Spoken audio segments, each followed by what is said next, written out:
Hello, guys. So I watched Thor: Love and Thunder, and I wasted so much time out of my life.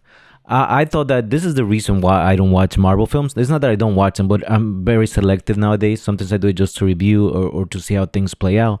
But Thor: Love and Thunder has to be by far the worst Marvel movie I've ever seen. It is atrocious. And here's something very important. I think this film makes it very clear that it is stupid. It's not a there's difference between being stupid and stupid, right? Like let's say something like Dumb and Dumber. The idea they have jokes and it's on the sense of stupidity, right? But there's something around Dumb and Dumber that still keeps it within something that's elegant, right? It's trying to do something. A film like Thor: Love and Thunder is just a bunch of things that are stupid, that don't provide any meaning whatsoever. I truly wasted my time watching this film. And here's the thing: when I first saw that they were gonna make Thor: Love and Thunder, it was based on one of the best comic books from Thor. The comic book for this film, right, that is based on, it is incredible. It's one of the best things that you could read from Thor. It is elegant, it is sophisticated, it has some of the best action sequences. It really makes the character Thor feel as epic and divine as it should be. It is astonishing. If you were to take that movie and make it into an actual film, it would be glorious because there's so much details, there's so much character development, there's so many ideas, and it's very streamlined, right? So the audience should be able to capture it without losing a lot of its parts, right? You maybe move some things playing around, right? And you could have done that for a Marvel film and it would have been astonishing, right? This would have been a great film. Guess what? None of that transfer over to Thor: Love and Thunder. They basically took the plot of like, well, this is Gore and he wants to have revenge against the god for what they did to the family or the way that he views the gods as something terrible. That's basically it. And then you have Christian Bale to play Gore, which is Christian Bale, one of the most celebrated actors in our generation, right? And you come and waste him in one of the worst films that you could possibly create. Because Thor: Love and Thunder, I don't think it should have ever even been produced, to be honest. It's so wacky and dumb. So what really gets me about this film is one specific idea that it keeps repeating over and over. And that is comedy, right? Like most Marvel films are supposed to be like action comedies, so you don't take them very serious and you still have that action, which is great for a mainstream audience and it works well with comic books. But in this film they took the comedy level to a new height, and here's the thing, nothing of it is funny. Absolutely nothing in that film is funny. It's almost like if this movie was a real human person, right? You will punch them in the face because of how much they're trying to be funny and they aren't. It is just almost offensive to a viewer to watch this film because it's since the film starts, right? You begin with Thor. This is after, I believe, Infinity Wars or Endgame. So Thor now it's with the Guardians of the Galaxy.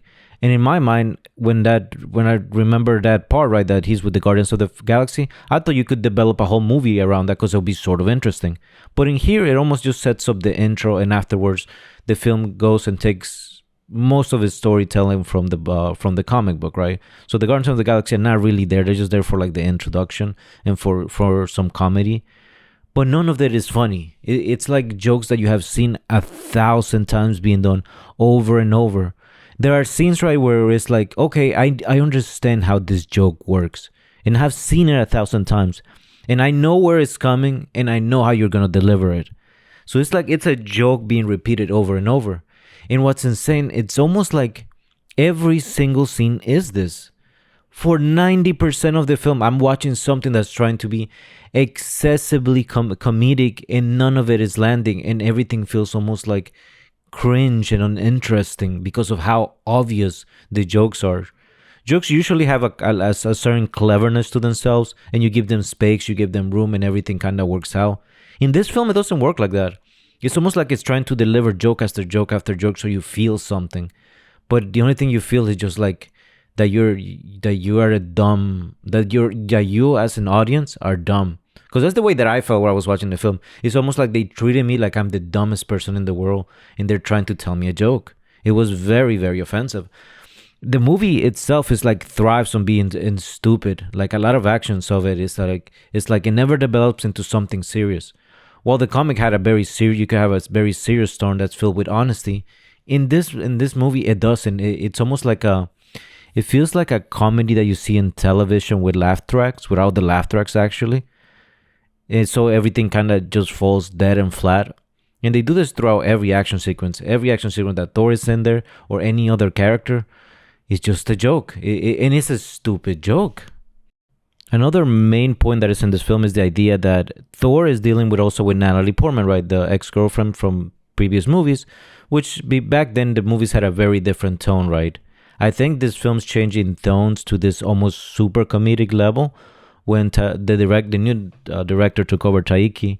And in Thor Ragnarok, you almost saw some glimmers of that comedy being pushed forward, right?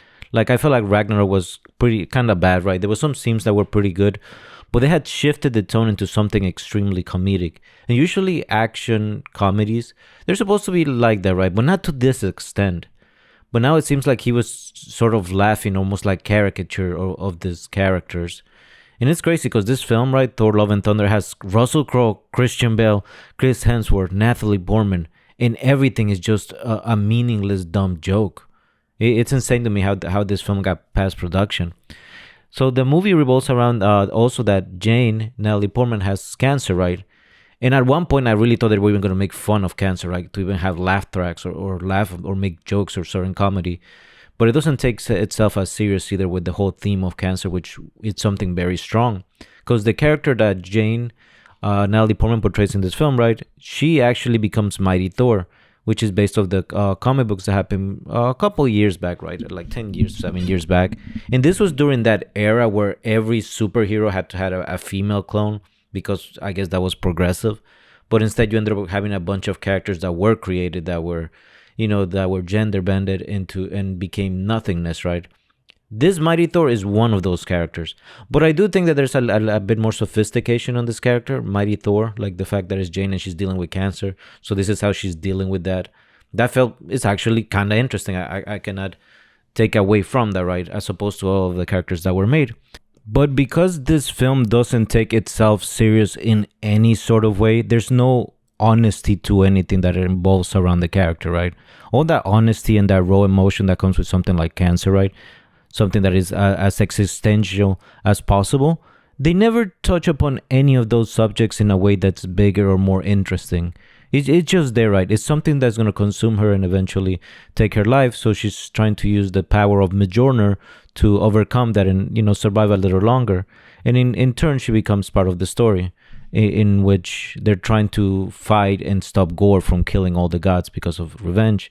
But the story, because everything is just laughable and meaningless, you kind of waste all that potential as a character. Not only that, having Natalie Portman, let's say, as Jane Thor, sometimes maybe it felt a little bit interesting, but you never give her anything meaningful to do, and all her dialogue was just corny and quippy and full of like comedy that doesn't hit, or sometimes it was so in your face about some ideas that it wasn't interesting. For Thor, right, he used to be a character that was regal and interesting, and there was a bit some complexities with his dynamic of how to be worthy and not. But by this film, he has gone through Infinity Wars, Endgame, and Asgard, and a lot of his family has been either murdered or something has happened to them, that he has suffered so much. And in this film, he starts off almost like a dead carcass, right? He's just walking along with a confused sort of existentialism to him. But it is presented as something just goofy and very dumb. And that gets elaborated because everything else around him is goofy and dumb. So instead of having something where it's very introspective about the character, you end up with something that is almost a parody of itself, taken to the most extreme aspect. And then once you take it to the most extreme aspect, add a bunch of useless, dumb comedy to it. It really kind of turned the character into something so ugly and lacking of any depth. There's this point too, right, within the film where you have Valkyrie from the previous Thor films, and she suffered. She's very hurt. She's in this note, and this is after Gore, I guess, took her arm off. And it's crazy because the scene is, she's a character that hasn't been present in a long time, so at least there should be something of it that had some honesty to it, right? And especially the fact that she's about to die. But the way that the film plays it out as a dumb joke, right? And it's atrocious what they did to like every aspect of this film. Whenever they they thought in their mind that it's like, can we make this a funny scene or a funny comedy? Let's go in that direction. And here's my take to all of this, right? When this film, right, I feel so negative towards it. But okay, am I wrong, right? Am I looking at this film in a way that it shouldn't be? Am I looking at it something that's supposed to be truly comedic, and I'm trying to judge it based on some other parts, right? Is this because this is the vision of the director, right? He wanted to be as excessive as possible. And when I thought about it, I was just like, if that's the case, I would be wrong to be as harsh, right? And instead, I should take it as something that's almost like slapstick comedy, right? To that level, but not with that the obviousnness of it, right? No, I realized that that is completely wrong because this is a Marvel film, and its structure still a lot of parts almost like has some moments of seriousness. When it gets very serious, when it gets very heavy at the end, which is just one part, there's only one scene that's filled with honesty, and it's the final scene sequence after everything kind of resolves itself. That's the only meaningful moment where I felt like there was some heart to this film. Because this film doesn't feel like even has an honesty in its creation. It feels like they're just trying to throw as much stupidity at you so that you almost have dopamine hits so you can watch it. So I think in my previous thought, no, I'm not judging this film incorrectly because it's something else than I want it to be. Whatever is here, it is organically and naturally just bad by itself, and I'm judging it correctly. And that's ultimately the truth. Sometimes the visuals in this film are just atrocious. It's like it was filmed in an entire green screen room, and there wasn't a single cinematographer in there. Some scenes are truly ugly, which is incredible because when you have Thor Ragnarok, there were a couple of scenes where it's like they look visually very nice and interesting and show some things from the director. In here, none of that. Absolutely none of that. At no moment did I felt anything that was cool or remotely interesting. The climatic battle takes place in this realm where Eternity, this god from the Marvel comic book, exists. So you would imagine there would be a lot of cool dynamics and effects at least, or something interesting there. But it's very hollow and lacking in any emotions. And the action sequences is like the most bare bones you could possibly have. It's just so boring. And at one point, the director does the same thing that he did in Thor Ragnarok. If everybody remembers, like Thor arrives into the bridge with lightning and you have the cool song playing. He does the same thing in this film, but it's just bad. It is incredible, but it's incredibly bad. It's a bunch of little kids who have been given the power of Thor. But everything feels comedic and silly, right? So all that, the hype that you get, the grand moments of a superhero, they're almost removed from that section, and instead you get something that feels wacky and just like, well, they're just throwing anything to make it interesting, which is, I think, a lot of what this film is, right? In order to make this film interesting, and you didn't went with the direction of honesty or something that has more raw emotions, you went very comedic, and you try to do it as much as possible, and in doing so, you remove everything from the characters. Every scene in this movie was just a joke, and it's a stupid joke, right? It's not something that had any value. Like I felt offended, to be honest. There were some scenes that were just so atrocious. And when I think about it, it's like, this is a movie like this only gets made when Marvel has so much grip on an audience. So Marvel right now has a strong grip on a base of audience that still wants to have these Marvel films, right? They seem like, oh, we're just consuming the next film. They don't care how much is made as long as they're sort of like, oh, it was sort of okay, and I sort of consumed it, and I can talk about it. But the quality level of it, it's at the lowest level possible. It's extreme mediocrity to something atrocious, which is something that I guess they understood because a lot of the Marvel products got canceled, and everybody's now waited till Doomsday, which is at the end of the year, for them to develop something good. And it seems like they're putting actual effort into those films.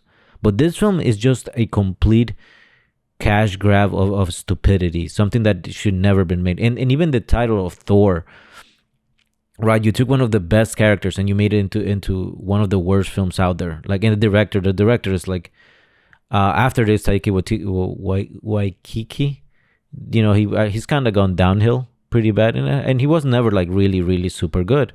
He had like two good projects, I think, in his career, but after this, it's like it's hard to take this person seriously as a director. Like, this was that level of atrocity. It's like, why? What's with the jokes? What's with the stupid comedy every second? And here's the thing, right? It's like it's not even a parody. It's not even a style of cinema. It's just excessiveness for the sake of excess, and it's almost offensive to the material that you're watching. And then when you think about the Thor universe, all the pieces that pass, right? There's a lot of it that comes back. You have Valkyries, you have Matt Damon that at one point plays a Shakespearean theater actor, and that's sort of quirky and interesting because it reminds you of before. And there's a lot of pieces from the past universe that get brought back, but all of them are just laughable and uninteresting. Everything has been removed from this series, to be honest. There's nothing here that for me it's meaningful. And it's so gross because the original comic, it's truly sophisticated. It is beautiful. It is grand. And you took all of that, right, while being given everything, because you were given everything. You were given a Marvel budget. You were given some of the best actors this generation has: Russell Crowe, Natalie Portman, Chris Hemsworth. You have everything. Christian Bale. Everything was given to you to make something truly, truly amazing. But the director went and told a bunch of stupid jokes that don't resonate in an artistic level, don't resonate in style, and don't bring anything remotely interesting to the series. As I was going through, I was just like, I am wasting my life watching this film. It is, it's harsh. I guess I just leave it like that because I'm gonna be ranting about how much I hate it still. And it's like, for conclusion, I can just tell you, this is the definition of a stupid film. It just, there's nothing here, guys.